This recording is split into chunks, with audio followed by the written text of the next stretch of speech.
Spirit आगे जाती है तो उसको यमदेव का दरवाज़ा दिखता है।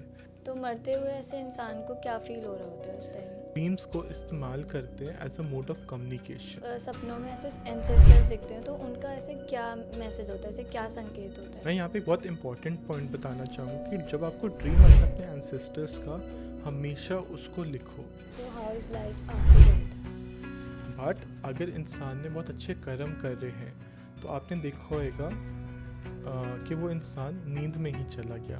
तो क्या आप हर टाइम ऐसे स्पिरिट्स के साथ ऐसे सराउंडेड रहते हो? यस, मेरे आसपास हमेशा स्पिरिट्स रहती हैं। उनको मैं देख सकता हूँ, सुन सकता हूँ, समझ सकता हूँ। पर यहाँ पे सबसे ज़्यादा इम्पोर्टेंट बात क्या है कि मेरे साथ मेरे गार्डियन स्पिरिट्स भी होते हैं।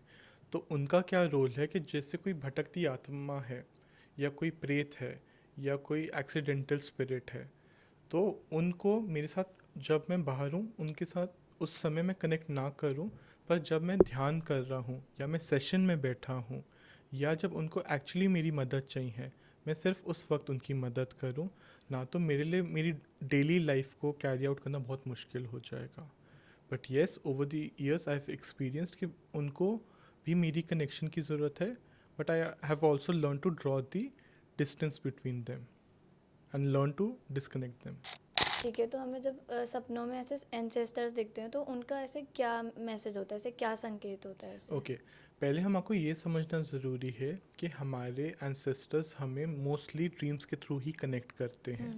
And it's also very important to understand कि ड्रीम का कुछ पैरामीटर्स होते हैं, मतलब कितनी बारी आए हैं, खुश आए हैं, सैड आए हैं, क्या वो सुबह के 4 से 6 बजे के वक्त में आए हैं या मैं रात दोपहर को जब सो रहा था तब आए हैं, राइट।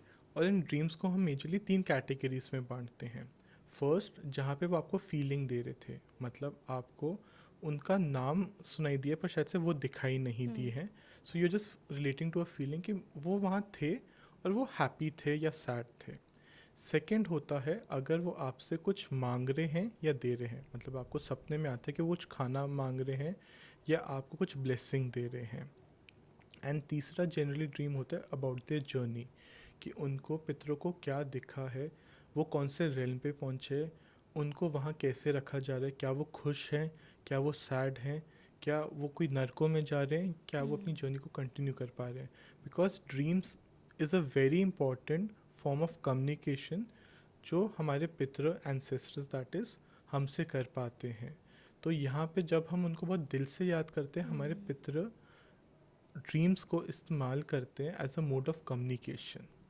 तो लाइक ऐसे पास्ट वाला कुछ है, जैसे अभी किसी की डेथ हुई थी तो मेरे को शायद वो दिखे मेरे जी, ड्रीम्स में ऐसे, राइट, तो वो उसका क्या साइन था ऐसे? राइट। क्या होता है अक्सर जब उनकी डेथ होती है तो कोई ना कोई फैमिली मेम्बर को अपनी लाइफ जर्नी बताते हैं। इट्स लाइक जैसे हम आगे चले जाते हैं तो हम किसी के लिए चिट्ठी छोड़ के जाते हैं, तो ड्रीम उसी चिट्ठी का या लेटर का काम करता है कि वो आपको बताते हैं कि क्या मैं आगे बढ़ रहा हूँ, क्या मैं रुक रहा हूँ, क्या मेरी जर्नी रही है, क्या वो आपसे माफ़ी मांग रहे हैं। तो ड्रीम को डिकोड करना भी बहुत ज़रूरी है। मैं यहाँ पे एक बहुत इंपॉर्टेंट पॉइंट बताना चाहूँगा कि जब आपको ड्रीम आए ना अपने एंसेस्टर्स का, हमेशा उसको लिखो। क्योंकि क्या होता है हम अक्सर जब सुबह उठते हैं हम सारा ड्रीम भूल चुके होते हैं, हमने क्या देखा था, वो क्या फील करवा रहे थे, उनके क्या इमोशंस थे, उसको लिखो। बट धीरे धीरे आप देखोगे कि उसमें कोई मैसेज था कि dream one, dream two, fifth dream में वो कुछ कॉमन लिंक बना रहे थे।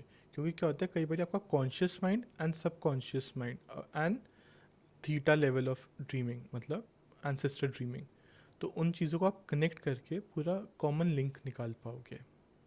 Okay, so how is life after death? देखो, डेथ का मतलब क्या होता है, एक हमने मिथ्या बना दी है कि आज आपकी मृत्यु होएगी और सब खत्म हो जाएगा। पर एक्चुअली देखा जाए तो your dream, your death is the actual journey. कहा जाता है कि धरती सिर्फ आपका एक ट्रेनिंग लेसन्स का, आपके कर्मों का लेखा जोखा का बैलेंस करने के लिए आप यहाँ आए हो। तो जब आप डेथ की तरफ जाते हो तो वहाँ पे आपकी रियल जर्नी शुरू होती है। अच्छा, अब इसको समझाते कि वहाँ पे जर्नी स्टार्ट कैसे होती है। अज्यूम करते हैं कि किसी की एक्सीडेंटल डेथ हुई है, वो एक हाईवे पे थे और उनको कुछ दिखाई नहीं दे रहा था, कोई आसपास नहीं था, पूरा अंधेरा था, तो वो घबरा जाते हैं। पर दूर उनको एक रोशनी दिख रही है एक दरवाजे में, पर उनको ये नहीं श्योर कि उनको वहाँ जाना चाहिए नहीं जाना चाहिए। तो यहाँ पे आते हैं हमारे एंसेस्टर्स।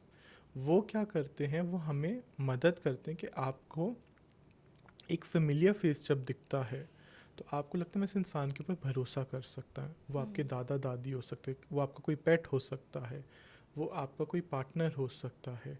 पर जब आप एक फेमिलियर फेस देखते हैं तो यू फील दैट कॉन्फिडेंस कि हाँ, ये जो मुझे गाइडेंस दे रहे हैं सत्य है। इस बात को अगर मैं एग्जाम्पल के थ्रू समझाऊँ, आप एक हाईवे पे थे जहाँ पे आपकी डेथ हो गई। जब आप किसी से मिलोगे तो आप को समझ में नहीं आएगा मैं किस पे भरोसा करूं। पर वहीं पे अगर कोई फेमिलियर फेस होता तो आप ज़्यादा बेटर फील करते और उसकी बात को इम्पोर्टेंट मान के उसी को अपनी जर्नी आगे कंटिन्यू करते हैं। तो मरते हुए ऐसे इंसान को क्या फील हो रहा होता है उस टाइम? देखिए, जब हमारी body, that is physical body, जिसे हम जब त्यागते हैं तो अक्सर अगर बहुत एक्सीडेंटल डेथ होए तो अपनी प्राणा शक्ति, मतलब जब आपके प्राण निकल रहे हैं, बहुत मुश्किल होता है, बहुत पीड़ा होती है।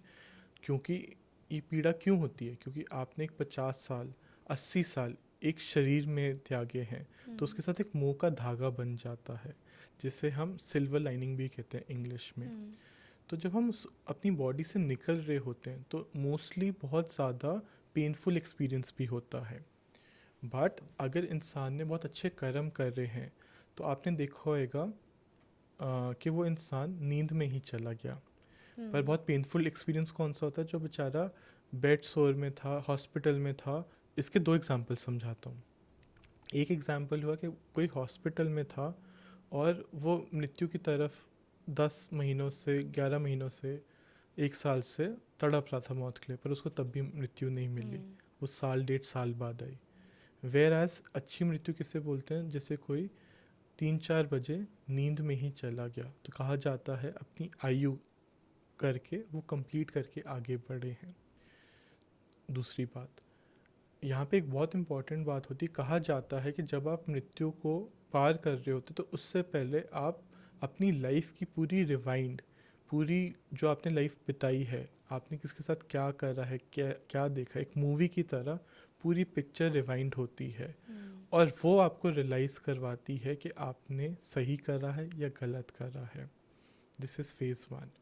इसी में हम आगे बात करें, जब आप स्पिरिट आगे जाती है तो उसको यमदेव का दरवाज़ा दिखता है, जिसे हम ईजियर वर्ड्स में बोले तो जजमेंट डे भी कहा जाता है। तो जब जजमेंट डे पे आपका फाइनल लेखा जोखा जब पूरा क्लियर हो जाता है, फिर उसके अनुसार आपको रेल्म्स या डायमेंशन, मतलब जैसे हम बोलते हैं लोक कि स्वर्ग या पाताल, जो 7 लोग ऊपर और 7 लोग नीचे की बात करी जाती है, वो असाइन करा जाता है।